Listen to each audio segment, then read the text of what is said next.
नमस्कार साथियों, मैं के प्रजापति आप सभी का स्वागत करता हूं हमारे यूट्यूब चैनल स्टडी करो पर। फ्रेंड्स, आप लोग देख रहे हैं आरआरबी टेक्नीशियन ग्रेड 3 के पेपर सॉल्यूशन की सीरीज, जिसमें ये 24 दिसंबर की सेकंड शिफ्ट का ये पेपर है, जिसका हम पार्ट 2 डिस्कस करेंगे। यहाँ पे 51 से लेकर के बाकी के 100 क्वेश्चंस तक। ठीक है, इससे पहले भी हमने इसका पार्ट 1 अपलोड किया हुआ है, और इससे पहले के भी हमने 6 सेट्स का सॉल्यूशन अपलोड किया। प्लेलिस्ट में जाके उसको भी देख सकते हैं। जितनी ज़्यादा नंबर ऑफ क्वेश्चन की प्रैक्टिस करेंगे, ये आपके आने वाले एग्जाम एनटीपीसी जैसे आरआरबी का लोको पायलट का सेकंड पेपर होगा, उसमें भी फिजिक्स के मैथ के क्वेश्चन पूछे जाएंगे, है ना। और जो है ग्रुप डी के एग्जाम, कैलेंडर विजन, उन सभी एग्जामों के लिए बहुत ही हेल्पफुल रहेगा। आपको इससे टीसीएस का नया पैटर्न समझ आएगा।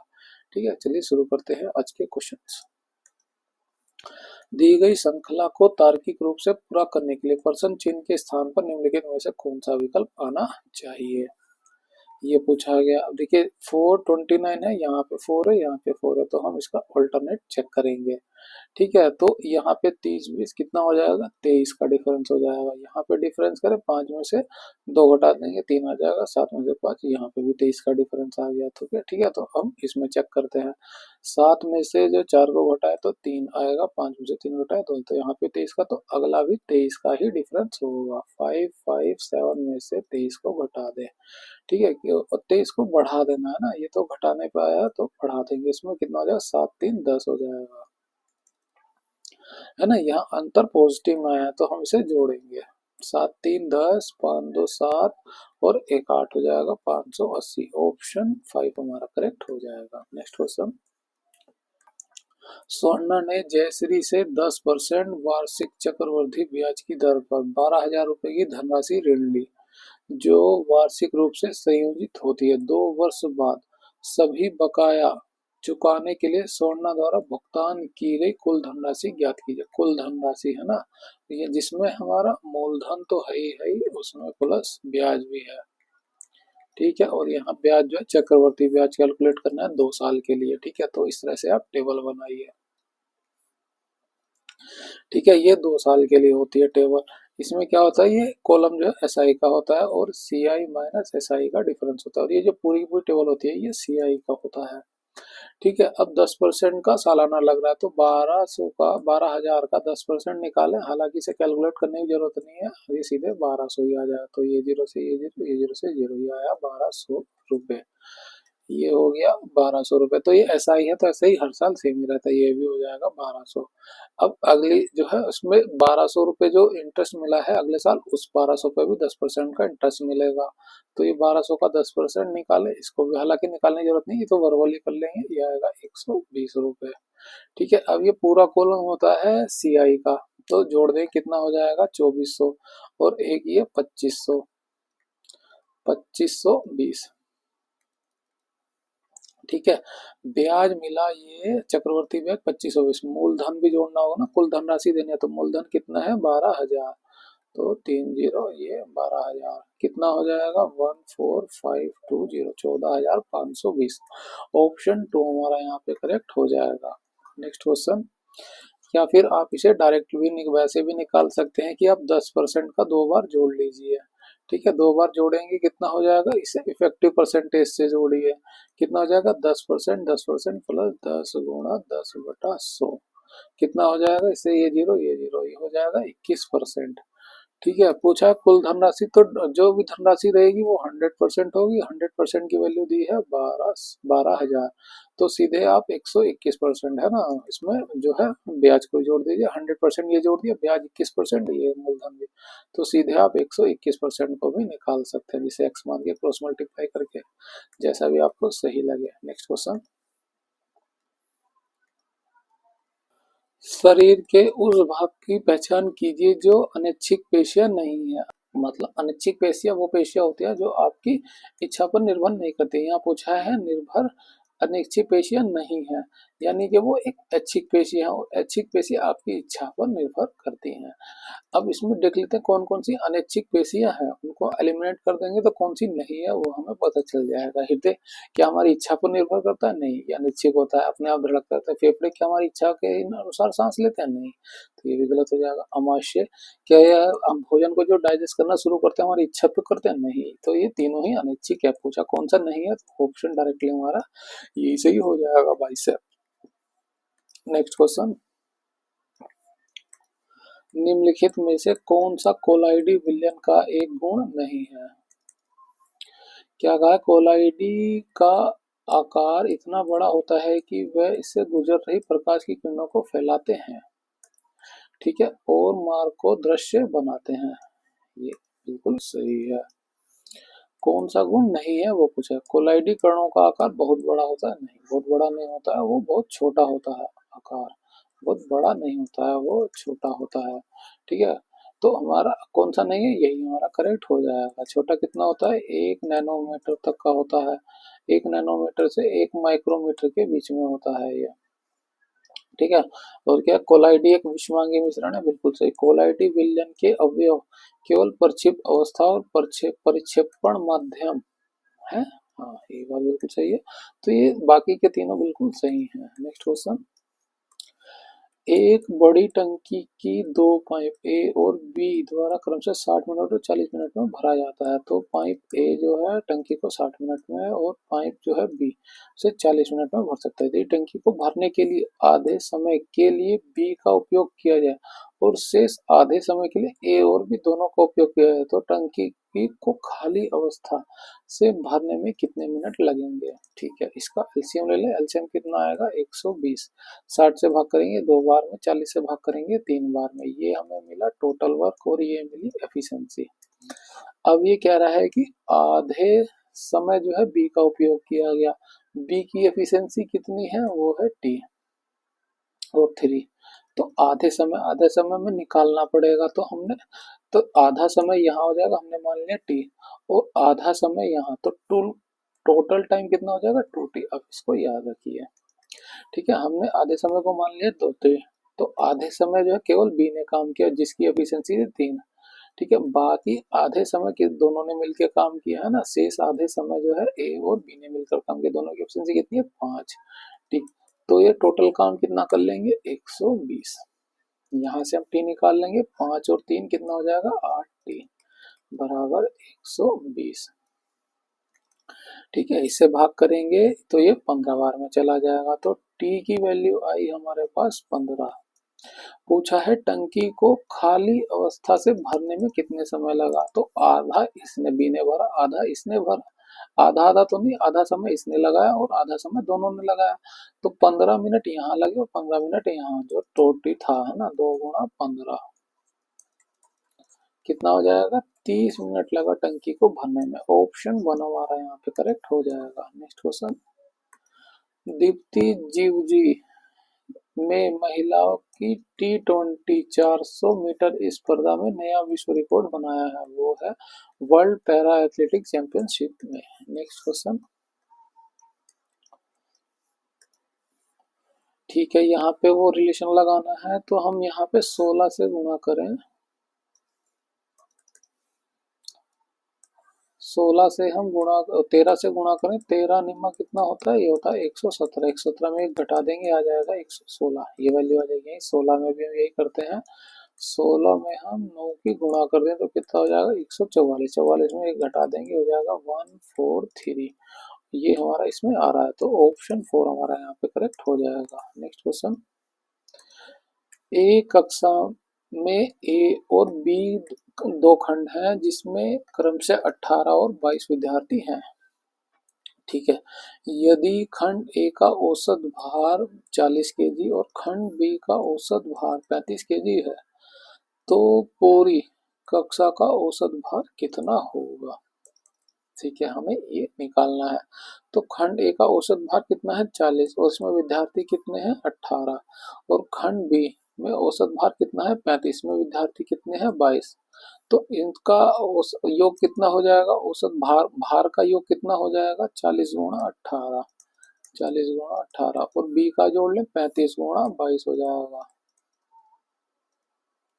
ये कुल योग हुआ है ना, औसत क्या होता है, कुल योग बटा संख्या, कुल संख्या। तो दोनों ही कक्षाओं में कुल कितनी संख्या है, 22 और 18 जोड़ देंगे हो जाएगा 40।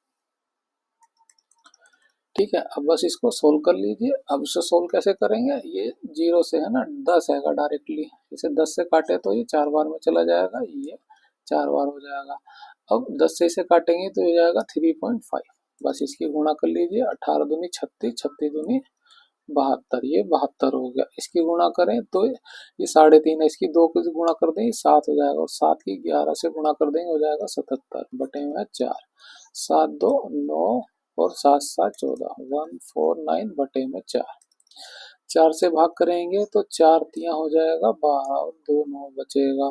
ठीक है, 7 चौक होता है 28 और 1 0 बचेगा। इसे भाग करेंगे तो कितना हो जाएगा 25, 37.25। ऑप्शन वन हमारा यहाँ पे करेक्ट हो जाएगा। नेक्स्ट क्वेश्चन,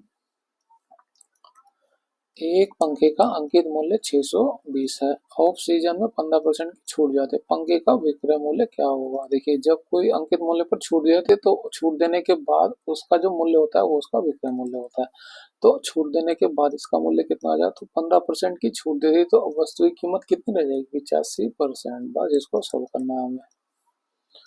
ठीक है, ये 0 से ये 0 चली जाएगी, इसे 5 से भाग करें तो ये 17 बार में, और ये 2 बार में चला जाएगा, 2 से इसे भाग करें ये 31 बार में चला जाएगा। ठीक है, और ये हो गया 17 गुणा 31 कर दें, कितना हो जाएगा 17, 3 सते 21 का 1 हासिल, 2 3 कम थे 5 जोड़ देंगे, 5 2 7 हो जाएगा। ऑप्शन 3 हमारा यहाँ पे करेक्ट हो जाएगा। नेक्स्ट क्वेश्चन, 2019 में अमिता की 21,000 थी, उसे हर वर्ष 10% की वृद्धि मिलती है, 2021 में क्या आय थी। 2019 से 2021 तो 2020 है ना, 19 से जब 20 में गई होगी तो 10% बढ़ा होगा। ठीक है, और जब 20 से 21 में गई, ठीक है, तब 10% बढ़ा, तो 2 बार हमें 10% की वृद्धि को निकालना है।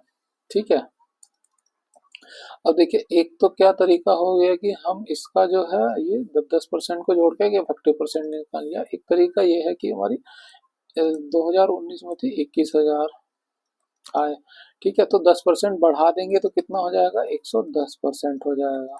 उसके भी अगले साल 10% बढ़ा देंगे तो कितना हो जाएगा, इस वैल्यू पे भी 10%, इसका भी 10% अधिक, तो 110% बटे में 100, है ना। ये 0 से ये 0, ये 0 से ये 0, और ये 2 0 से ये 2 0 चला जाएगा, और 11 की 11 से गुणा करेंगे कितना हो जाएगा 121, एक 0 है, हम 21 से गुणा करते हैं कितना हो जाएगा 121 और 242 जोड़ देंगे 1452, एक 0 थी उसे भी लगा दें, कितना हो जाएगा 25,410।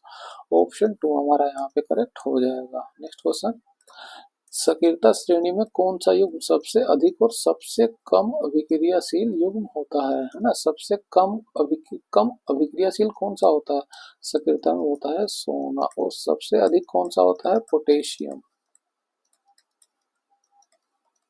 तो सबसे अधिक वाला पोटेशियम, सबसे कम वाला सोना, ऑप्शन 3 हमारा यहाँ पे करेक्ट हो जाएगा। नेक्स्ट क्वेश्चन, किसी परमाणु का द्रव्यमान मुख्य रूप से किसकी संख्या से निर्धारित होता है, वो होता है न्यूक्लियस। न्यूक्लियस में क्या होता है, प्रोटॉन प्लस न्यूट्रॉन होता है, और इसे बोला जाता है परमाणु द्रव्यमान संख्या।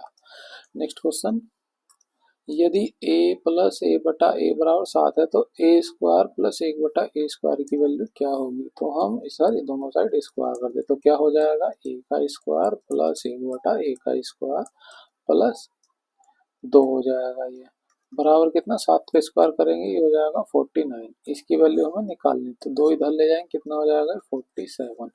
ऑप्शन 4 हमारा यहाँ पे करेक्ट हो जाएगा। नेक्स्ट क्वेश्चन, एक कार्यालय में फर्श का आयाम 5 मीटर और 3 सेंटीमीटर, दीवार को पेंट करने की लागत 60 रुपये प्रति मीटर है, तो की दर से 8,640 रुपये होता है, कमरे की ऊंचाई ज्ञात कीजिए। ठीक है, तो हम फर्श बना दे, ये हो गया, ठीक है, और उसकी लंबाई है 5 मीटर और चौड़ाई है 3 सेंटीमीटर। ये हो गया। पेंट फर्श पे थोड़ी ना हो, पेंट तो दीवारों पर, तो दीवार बनानी होगी हमें उसकी।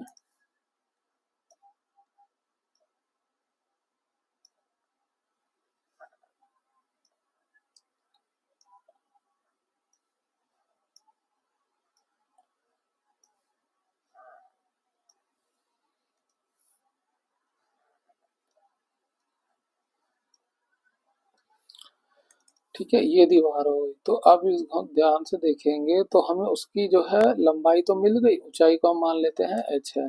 तो इस सभी की ऊंचाई h हो जाएगी। ठीक है, तो क्या हो जाएगा, दोनों साइड है ना, लंबाई ये हो गई और ऊंचाई ये हो गई, इस साइड भी यही हो जाएगा ये। तो दो गुना हो जाएगा ये हाइट गुना ऊंचाई, है ना, लंबाई गुणा ऊंचाई, दो हो गई। ऐसे ही जो है चौड़ाई वाली साइड भी दो हो जाएगी, तो 3 गुणा h, ये भी दो है तो दो से गुणा कर देंगे। ये कितना आया, एरिया आया। चलिए पहले इसे जोड़ लेते हैं वरना कंफ्यूजन हो। ये हुआ 10h प्लस 3 दूनी 6h, जोड़ दें कितना हो जाएगा, 16h। ये हुआ एरिया, दीवार का एरिया।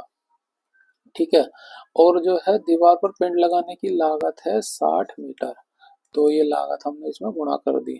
ठीक है, पर मीटर के स्क्वायर से ये दीवार की एरिया आ गई थी, जिसमें हमने 60 मीटर से गुणा कर, जिसकी वैल्यू आ रही थी 8640। कमरे की ऊंचाई निकालनी है, इस एच की वैल्यू को हमें निकालना है। बस जीरो से जीरो चला जाएगा, 16 से भाग करें, 16 पंचे 80 हो जाएगा, 16 चौके 64 हो जाएगा, 6 से भाग करें तो ये, और 16 पंचे 80 हो रहा है ना, तो ये 5 हो जाएगा, और 6 से भाग करेंगे तो ये 9 बार में चला जाएगा, 9×54। तो हाइट कितनी मिलेगी हमें, 9 मीटर। ऑप्शन 3 हमारा यहाँ पे करेक्ट हो जाएगा। नेक्स्ट क्वेश्चन,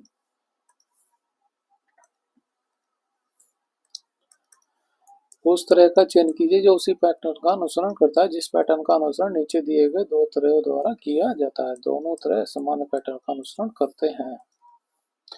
ठीक है, लास्ट वाले को देखते हैं। पी से पी होता है 16, क्यों होता है 17, नहीं एक का गैप हुआ, एस के बाद टी आता है, तो क्यू के बाद आर, ये सी हो जाएगा। टी के बाद डब्ल्यू नहीं आता, टी के बाद यू आता है, ये गलत हो जाएगा। ओ के बाद क्या आता है, पी, ये गलत हो जाएगा। और आर के बाद क्या आता है, आर के बाद ऐसा आता है, तो ये भी गलत हो जाएगा। तो केवल एक ही हमें मिला कंटिन्यू वाला। नेक्स्ट क्वेश्चन, किसी लेंस की शक्ति और फोकस लंबाई के बीच संबंध के बारे में निम्नलिखित में से कौन सा विकल्प सही है। क्या संबंध होता है, पावर बराबर 1/f होता है। ठीक है, तो शक्ति फोकस लंबाई के वर्ग के व्युत्क्रमानुपाती होते हैं, नहीं, खाली लंबाई के व्युत्क्रमानुपाती, तो ये बात गलत हो जाएगी। शक्ति फोकस लंबाई के व्युत्क्रमानुपाती होते हैं, बिल्कुल सही।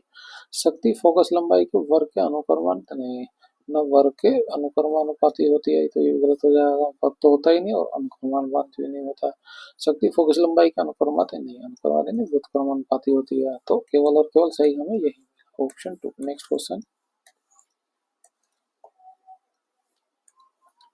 7 व्यक्ति A B C L X Y और जेड एक पंक्ति में उत्तर की ओर मुख करके बैठे हैं। ए के बाईं ओर केवल 2 व्यक्ति बैठे हुए हैं, तो 7 लोगों के लिए सीटें बनाए, 1 2 3 4 5 6 7। ठीक है, ए के बाईं ओर केवल 2 व्यक्ति बैठे हैं, तो ए को यहाँ बैठाएं, तभी उसके बाईं ओर केवल 2 व्यक्ति बैठेंगे। ठीक है, ए और वाई के बीच केवल 3 व्यक्ति बैठे हैं, ए और वाई के बीच 1 2 3 व्यक्ति बैठे हैं, तो वाई इधर बैठा हुआ है। एल जो है ए के दाएं और दूसरे स्थान पर बैठा हुआ है, एल जो है ए के दाएं और दूसरे स्थान पर, पहला दूसरा एल यहाँ पे बैठा हुआ है। ठीक है, एल और जेड के बीच केवल 2 व्यक्ति बैठे हुए हैं, इधर तो नहीं बैठ सकता, एल और जेड के भी 2 व्यक्ति यहीं पे बैठेंगे। ठीक है, सी जो है बी के दाएं और किसी स्थान पर है, सी जो है बी के दाएं और किसी स्थान पर, ये हो गया, लेकिन एक्स के बाएं हो रहा है, ये हो गया। बस इनकी पोजीशन को ढूंढना है ना। तो खाली जगह कहाँ कहाँ है, यहाँ पे हो जाएगा बी, यहाँ पे हो जाएगा सी, और यहाँ पे हो जाएगा एक्स, है ना। किसी स्थान पर फिक्स नहीं दिया था, तो ये 3 इस तरह से अरेंज हो गए। सी के दाएं और कितने व्यक्ति बैठे हुए हैं, सी कहाँ पे, पहले तो ये देखें, सी ये राशि के दाएं और कितने व्यक्ति हैं, 3। ऑप्शन 1 हमारा यहाँ पे करेक्ट हो जाएगा। नेक्स्ट क्वेश्चन, संवेग परिवर्तन की दर लगाए गए असंतुलित बल के समानुपाती होता है ना। संवेग परिवर्तन की दर क्या होती है, बल के समानुपाती होता है। फोर्स बराबर बल के समानुपाती संवेग परिवर्तन की दर डी पी बटे टी। डी पी संवेग परिवर्तन क्या लिख सकते हैं, एम इंटू वी। तो इसको डिफरेंशिएट करेंगे तो मास इंटू एक्सेलरेशन हमें मिल जाएगा। ठीक है, मैं शॉर्ट में लिख देता हूँ, मास इंटू एक्सेलरेशन मिलेगा। ठीक है, तो ऑप्शन 4 हमारा यहाँ से करेक्ट हो जाएगा। नेक्स्ट क्वेश्चन, निम्न में से कौन सा ऊतक जटिल पौधों की एक विशेषता है जो कि उनको स्थानीय वातावरण में रहने के अनुकूल बनाता है। वो होती है सवन उत्तकाएं, है ना। सवन उत्तकाएं दो तरह की होती हैं, एक होती है जाइलम और एक होती है फ्लोएम। ठीक है, तो अनुकूल यही बनाती है। ऑप्शन 1 हमारा यहाँ पे करेक्ट हो जाएगा। नेक्स्ट क्वेश्चन, एक निश्चित कोड भाषा में वी आर हैप्पी को इस तरह से लिखा गया, दे आर सैड को इस तरह से लिखा गया है, हैप्पी एंड सैड को इस तरह से लिखा है। उस कोड भाषा में वी को कैसे लिखा गया है, वी यहाँ पे है, वी और कहीं नहीं है। तो ठीक है, ऐसा कोड ढूंढना है जो कहीं भी ना हो। बी आई, बी आई यहाँ नहीं है, बी आई यहाँ पे मिल गया। एच आई चेक करें, एच आई यहाँ नहीं है, एच आई यहाँ नहीं है, तो क्या कोड हो जाएगा, वी का एच आई। ऑप्शन 4 हमारा करेक्ट हो जाएगा। नेक्स्ट क्वेश्चन,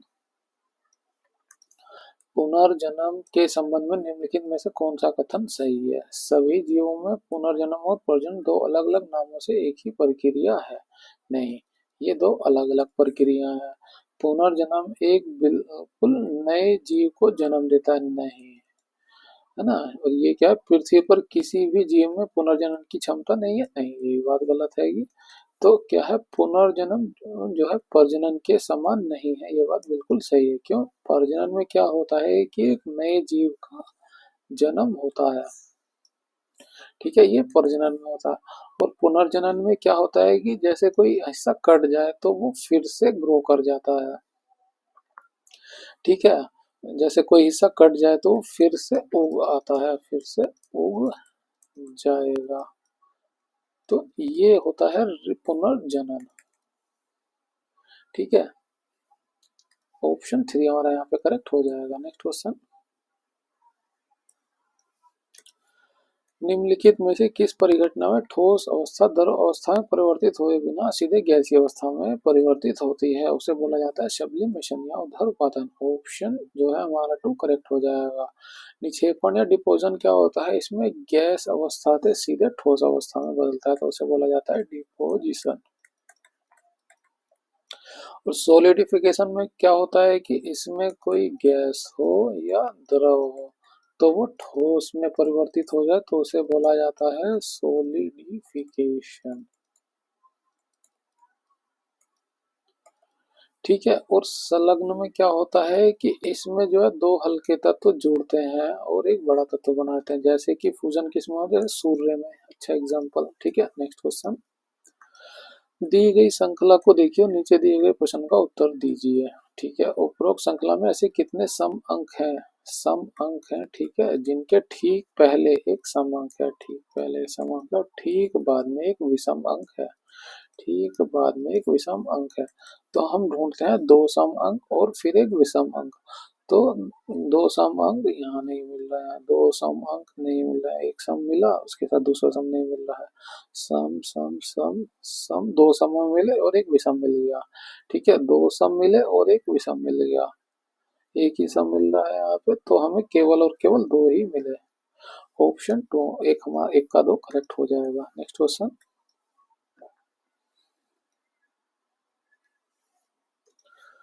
यदि x रेशो से और समानुपाती 6 रेशो y है तो अंडर रूट एक्स वाई का मान ज्ञात कीजिए। है ना, एक्स वाई का मान कर तो क्या करते हैं, अंदर वाले की गुणा कर देते हैं, तो और बाहर वाले की बाहर से गुणा कर देते, तो एक्स वाई की गुणा कर दें कितना हो जाएगा, 6 गुणा 6 हो जाएगा। निकालना हमें अंडर रूट है, तो इसके ऊपर भी अंडर रूट डालें और इसके ऊपर भी, तो इसका अंडर रूट डालेंगे केवल एक 6 बाहर आएगा, तो इसकी वैल्यू क्या आएगी, 6। ऑप्शन 3 हमारा करेक्ट हो जाएगा। नेक्स्ट क्वेश्चन,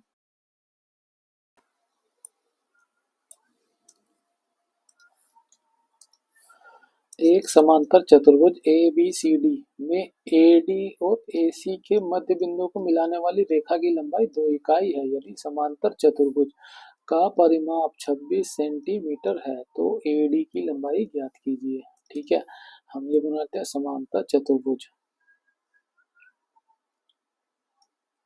ठीक है, ये नंबर हम दे देते हैं, ये ए हो गया, ये बी हो गया, ये सी हो गया, ये डी हो गया।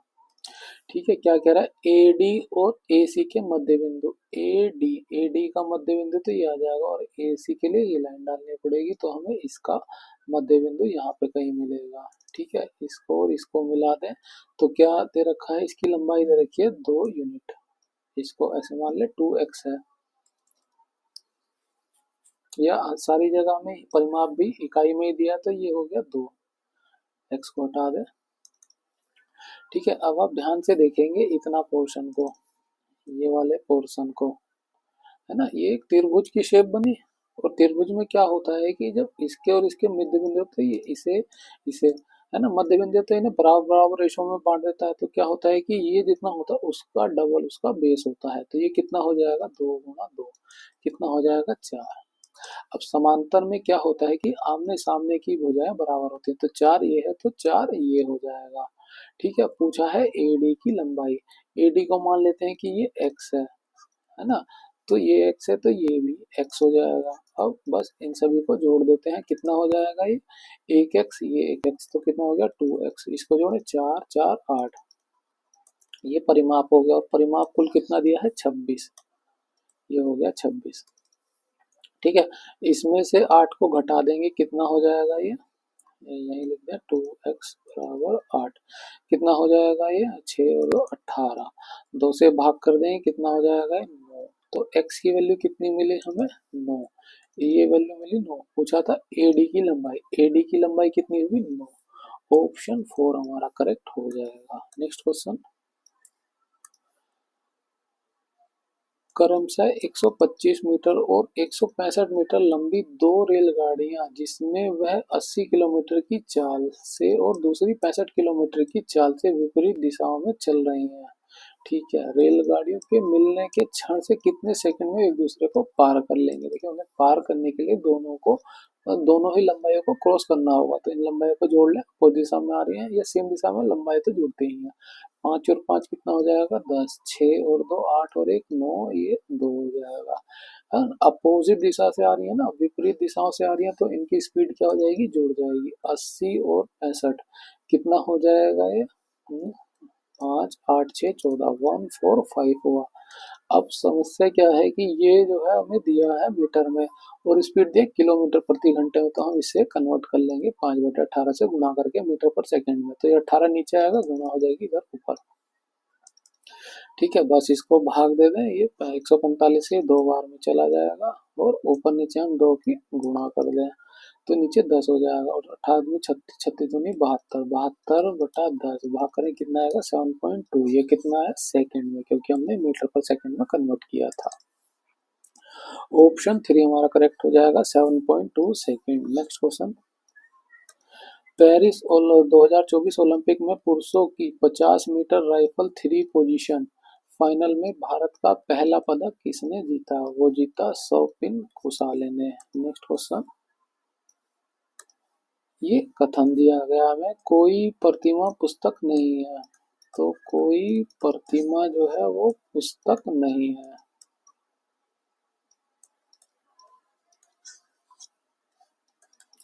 ठीक है, कोई पुस्तक कॉपी नहीं है,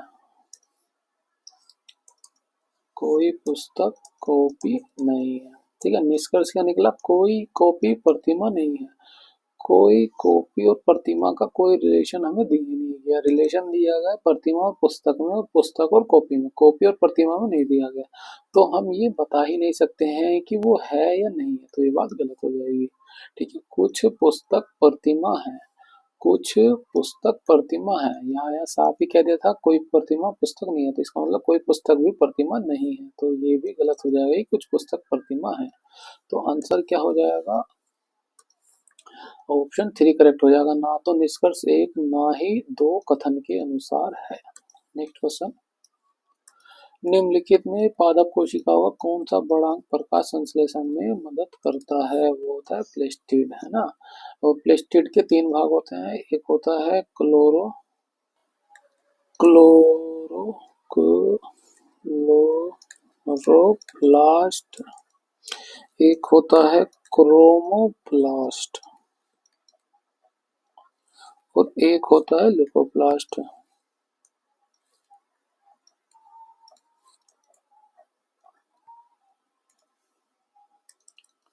ठीक है, क्रोमोप्लास्ट क्या करता है, रंग का निर्धारण करता है, और क्लोरोप्लास्ट क्या करता है, प्रकाश संश्लेषण का कार्य करता है, और ल्यूकोप्लास्ट क्या करता है, ये एनर्जी को स्टोर करता है।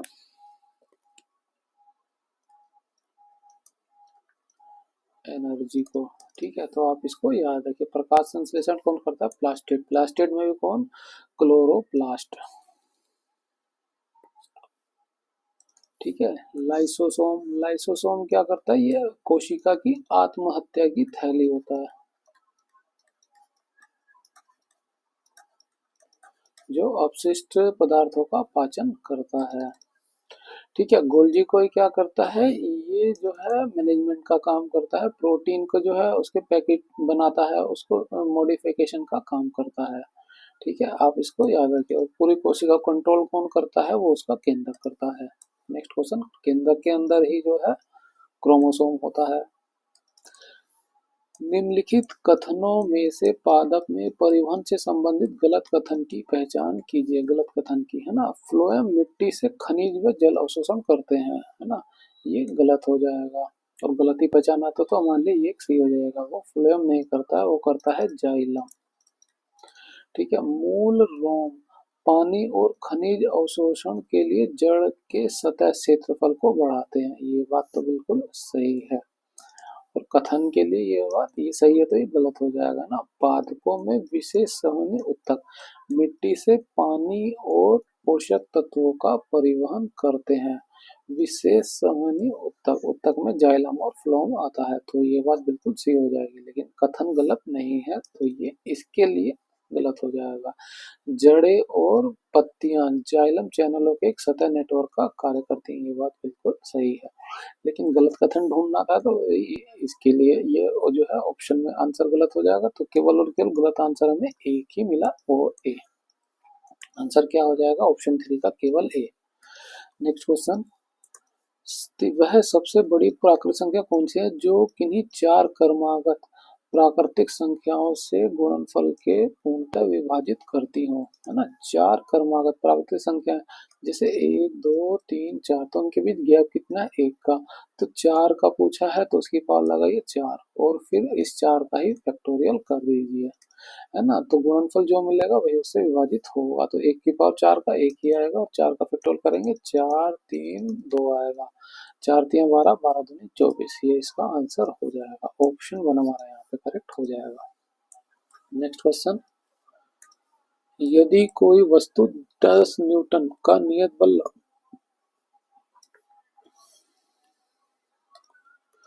यदि कोई वस्तु 10 न्यूटन का नियत बल लगाने पर बल की दिशा में डी मीटर विस्थापित करती है, तो नियत बल द्वारा किया गया कार्य कितना होगा। कार्य बराबर क्या होता है, फोर्स इंटू डिस्प्लेसमेंट। फोर्स कितना है, 10 न्यूटन का। डिस्प्लेसमेंट कितना हो रहा है, डी, तो कितना हो जाएगा 10 डी। अब ये प्लस का या माइनस का, ये हम चेक करें। यदि कोई वस्तु 10 न्यूटन का नियत बल लगा, बल की दिशा में ही जो है उसका विस्थापन हो जा रहा है, तो ये पॉजिटिव डिस्प्लेसमेंट हो जाएगा, है ना। तो क्या हो जाएगा कार्य, पॉजिटिव का 10 डी। ऑप्शन 1 हमारा करेक्ट हो जाएगा। नेक्स्ट क्वेश्चन, संख्या ए और बी के मध्यानुपाती 6 है। निम्नलिखित में से कौन सी निम्नलिखित में से संख्याओं का कौन सा युग्म ए और बी का मान हो सकता है। ए और बी का हमें मान निकालना है। ठीक है, मध्यानुपाती दिया है 6। ठीक है, तो हम ए 6 हो गया मध्यानुपाती, और ये बी हो गया। तो हम कैसे करते हैं, ए बटा 6 बराबर बी, 6 बटा बी, 6 बटा बी। तो ए गुणा बी हो जाएगा, ए गुणा बी बराबर 6 गुणा 6 कितना है, 36। ठीक है, तो ए और बी के मान क्या हो सकते हैं, ए गुणा बी करने पे कितना आ रहा है, 36। तो क्या हो सकता है, ऐसी संख्या है जो दोनों को गुणा करने पे 36 मिले। तो 12 की 16 से गुणा करें, क्या 36 आएगा, नहीं, इससे बहुत ज्यादा है। 16 से 4 की गुणा करें तो 48 आ जाएगा नहीं 64 हो जाएगा ये। तो ये 36 से बहुत ज्यादा हुआ। 12 की 3 से गुणा कर दे कितना हो जाएगा? 36, जो इसके साथ मैच हो रहा है। 10 की 3 6 से गुणा करेंगे 60 हो जाएगा। तो ये भी नहीं है, तो केवल और केवल यही मिलेगा हमें। ऑप्शन जो है हमारा 2 3 करेक्ट है। नेक्स्ट क्वेश्चन, अयस्क खदान में पाई जाने वाली अशुद्धियों के लिए निम्नलिखित में से कौन से शब्द का प्रयोग किया जाता है ना? जब खदान से पाई जाने वाले अयस्क मिलता है, खदान से अयस्क आता है, तो उसमें जो है अशुद्धियां जो होती हैं वो जैसे रेत होता है, उस पे मिट्टी होती है, इस तरह की अशुद्धियां होती हैं एक्सेट्रा। तो इन सब को जो हटाया जाता है वो इन सब अशुद्धियों को बोला जाता है गैस। ठीक है। और अयस्क के साथ जो रोस्टिंग करी जाती है वो सल्फर की अशुद्धि को हटाया जाता है, इसको आप याद रखिए। और कैल्शिलेशन में क्या होता है कि इसमें जो है कार्बोनेट की अशुद्धि को हटाया जाता है, इस बात को आप याद रखिए। ठीक है। रोस्टिंग जो करी जाती है वो वायु की उपस्थिति में करी जाती है, और जो निस्तापन किया जाता है वो लिमिटेड वायु की उपस्थिति में किया जाता है, इस बात को भी आप याद रखिए।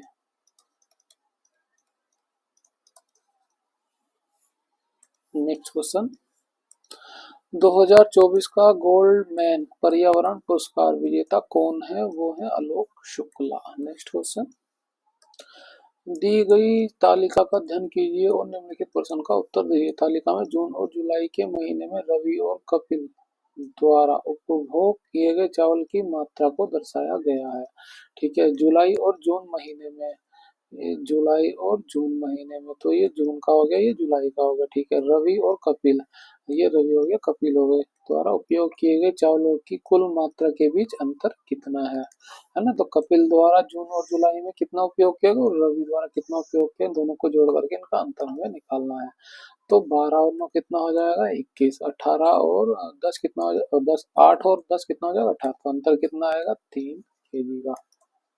ऑप्शन 1 हमारा यहाँ पे करेक्ट हो जाएगा। नेक्स्ट क्वेश्चन,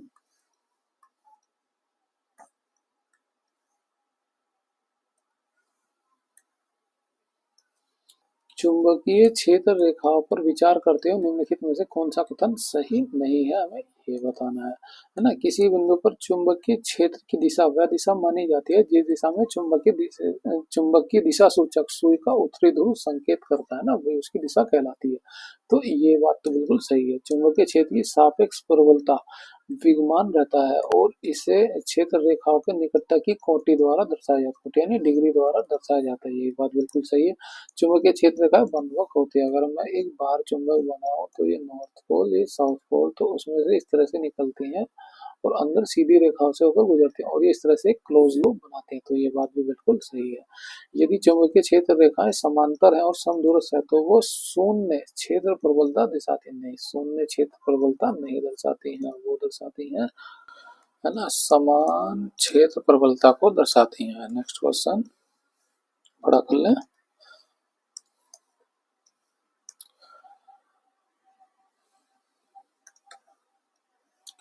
इसमें जो है ऑप्शन जो हमारा 4 करेक्ट हो जाएगा। नेक्स्ट क्वेश्चन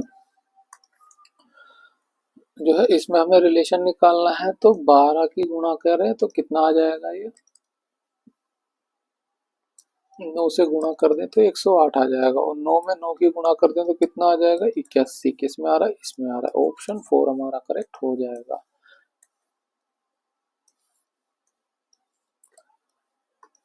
2024 में केंद्रीय मंत्रिमंडल ने विज्ञान और प्रौद्योगिकी विभाग के अंतर्गत एकीकृत केंद्रीय क्षेत्र योजना के विलय की गई 3 छात्र योजनाओं को जारी रखने की स्वीकृति दी है। इस एकीकृत योजना का नाम क्या है? वो है विज्ञान धारा। नेक्स्ट क्वेश्चन, 6084 का वर्गमूल क्या है? देखिए, वर्गमूल निकालते हैं, यहाँ से लास्ट से जोड़े बनाते हैं। ठीक है। तो पहले वाले को डिवाइड करेंगे तो 67 हो जाएगा 49, और 8 से गुणे तो 8 to 64, तो ये 64 तो इससे बड़ा हो जाएगा, तो क्या हो जाएगी वैल्यू? 7 की होगी। तो पहला डिजिट होगा उसका 7 का होगा। 7 के देखिए तो यहाँ पे हमें 2 डिजिट मिल रहे हैं, इसका लास्ट डिजिट देखेंगे 4 है, तो हम जब 6 से गुणा करते हैं तो 6 ही आता है, और 8 की 8 से गुणा करते हैं तो हमें 4 मिलता है ना? तो लास्ट डिजिट इसमें 4 तभी आएगा। तो ऑप्शन 2 हमारा करेक्ट हो जाएगा। नेक्स्ट क्वेश्चन, यदि 1 स्क्वायर प्लस 2 स्क्वायर प्लस 10 इस तरह करते 10 स्क्वायर तक का वैल्यू ये दिया हुआ है। ठीक है, तो 3 square plus 6 square plus 9 square plus 10 square किसके बराबर है ये हमें निकालना है। अब इसे ध्यान से देखेंगे तो इसे लिख सकते हैं 3 स्क्वायर गुना 1 का स्क्वायर, है ना। इसको क्या लिख सकते हैं, अंदर लिखे हमें तो क्या हो जाएगा, ये 2 गुना 3 का स्क्वायर। ठीक है, तो बाहर लिख लेंगे 2 का स्क्वायर गुना 3 का स्क्वायर हो जाएगा। सेम यहाँ अगले में भी करेंगे 3 का स्क्वायर गुना 3 का स्क्वायर। ऐसे करते करते लास्ट वाला क्या हो जाएगा, 10 का स्क्वायर गुना 3 का स्क्वायर हो जाएगा। तो आप देखेंगे 3 स्क्वायर सब में कॉमन आ रहा है, तो इसमें हम कॉमन ले लेंगे, कितना हो जाएगा 3 स्क्वायर, अंदर कितना बचेगा 1 का स्क्वायर प्लस 2 का स्क्वायर प्लस 3 का स्क्वायर, इस तरह करते करते 10 का स्क्वायर आ जाएगा। ठीक है, इस पूरे की वैल्यू जो दी है हमें दी है 385 है, तो 3 का स्क्वायर कर देंगे तो 9 हो जाएगा, 9 गुना 385। ठीक है, बस इसको गुणा कर लीजिए आप, या तो 3850 में से 385 को घटाए तब भी 9 आ जाएगा, है ना। तो ये 10 हुआ, 10 में से 5 गया 5, 4/14 में से 6 जाएगा तो ये 14 में से 8 जाएगा तो 6 बचेगा। ठीक है, और 37 में से 3 घटा देंगे कितना हो जाएगा 34, तो 3465 ऑप्शन 4 हमारा करेक्ट हो जाएगा। या तो 10 से गुणा करिए या आप 10 - 1 करके भी गुणा कर सकते हैं, तो हमने वही किया। नेक्स्ट क्वेश्चन, पौधे का निम्नलिखित में से कौन सा भाग कायिक प्रवर्धन में भाग नहीं लेता है ना। भाग कौन कौन से लेता है, तो जड़ लेता है, तना लेता है, पत्ते लेता है, फूल नहीं लेता है, तो ऑप्शन 2 हमारा करेक्ट हो जाएगा। नेक्स्ट क्वेश्चन, 1987 में जनजातीय कार्य मंत्रालय के अंतर्गत ट्राइफेड की स्थापना के लिए की गई थी, वो कि जनजातीय उत्पादों के विपणन की सुविधा प्रदान करने के लिए जनजातीय लोगों को सशक्त बनाने। ऑप्शन 1 हमारा यहाँ पे करेक्ट हो जाएगा। Next question, carbon monoxide hydrogen अणुओं के साथ अभिक्रिया करके निम्नलिखित में से कौन सा जो है यौगिक बनाता है, वो बनाता है मेथेनॉल। मेथेनॉल, है ना। कार्बन मोनोऑक्साइड जब हाइड्रोजन के साथ अभिक्रिया करता है तो क्या बनता है, CH3OH, 4 है तो ये 2 गुना, आप इसको याद रखिए। Next question, the election date surprise India पुस्तक के लेखक कौन है, वो है राजदीप सरदेसाई। नेक्स्ट क्वेश्चन, गति के प्रथम नियम को निम्नलिखित में से क्या कहा जाता है, वो होता है जड़त्व का नियम। दूसरा नियम क्या बताता है, दूसरा नियम होता है संवेग का नियम।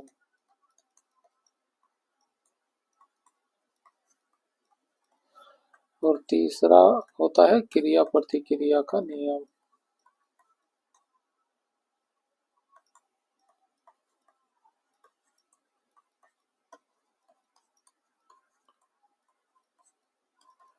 ठीक है, नेक्स्ट क्वेश्चन,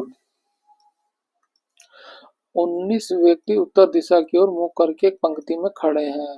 दृश्य दृश्य दाएं छोर से 17वें स्थान पर है, ये बना लेते हैं। दिशा जो है दाएं छोर से 17वें स्थान पर है। टोटल जो है 19 लोग हैं, तो 18 और 19 जो है बाएं पे आ गया ये, है ना। तो 2 लोग हो गए, एक ये तो 17वें पर है, तो इसका जो है बाएं से कितना हो जाएगा, तीसरा स्थान। ठीक है, और क्या कहा गया, जबकि वाणी बाएं छोर से 9वें स्थान पर है, तो वाणी बाएं छोर से पहला दूसरा यहाँ से जो है 9वें स्थान पर है, 9वें स्थान पर है। दृशा और वाणी के बीच ये वाणी है और ये पोजीशन दृशा की है, के बीच कितने व्यक्ति बैठे हैं, तो देखिए तीसरे पर तो ये है, फिर चौथा, पांचवा, छठा, सातवां, आठवां और 9वें खोदा तो कितने हैं, 1 2 3 4 5, 5 लोग इनके बीच में बैठे हैं। ऑप्शन 5 3 का 5 करेक्ट हो जाएगा। नेक्स्ट क्वेश्चन, 28 अगस्त 2024 तक ज्ञात तथ्यों के अनुसार प्रधानमंत्री जन धन योजना को लॉन्च हुए कितने वर्ष पूरे हो जाएंगे, वो हो जाएंगे 10 वर्ष। नेक्स्ट क्वेश्चन, निम्नलिखित में से कौन से पुरुष प्रजनन प्रणाली के भाग हैं? वो है शुक्रवाह और वृषण कोश। ऑप्शन 4। नेक्स्ट क्वेश्चन, एक निश्चित धनराशि साधारण ब्याज पर 2 वर्ष में जो है 1400 और 5 वर्ष में जो है 2000 हो जाती है। वार्षिक ब्याज ज्ञात कीजिए। ठीक है, जो धनराशि होगी वो फिक्स ही होगी, जो ये बढ़ रहा है वो ब्याज की वजह से ही बढ़ रहा है, तो इसका ब्याज कितना हो जाएगा? इन दोनों का अंतर ले, 14 में 2000 में 1400 घटा दें, हो जाएगा 600। ठीक है, ये ब्याज है 3 साल का है ना, क्योंकि 5 साल का है और ये अमाउंट 5 साल का है और ये 2 साल का है, तो ये 3 साल का ब्याज मिला। 1 साल का ब्याज कितना हो जाएगा? ये 1 साल का भाग कर देंगे, ये हो जाएगा 200। ठीक है, अब देखेंगे यहाँ पे 2 वर्ष का जो है अमाउंट, 2 वर्ष की जो धनराशि है वो 1400 रुपये है। 1400 कैसे हो रही है? इसमें जो है मूलधन भी और मिश्र धन भी है ना, और 2 वर्ष का ब्याज निकालें तो वो हो जाएगा 400। यानी इस 1400 में जो है 1000 रुपये तो मूलधन है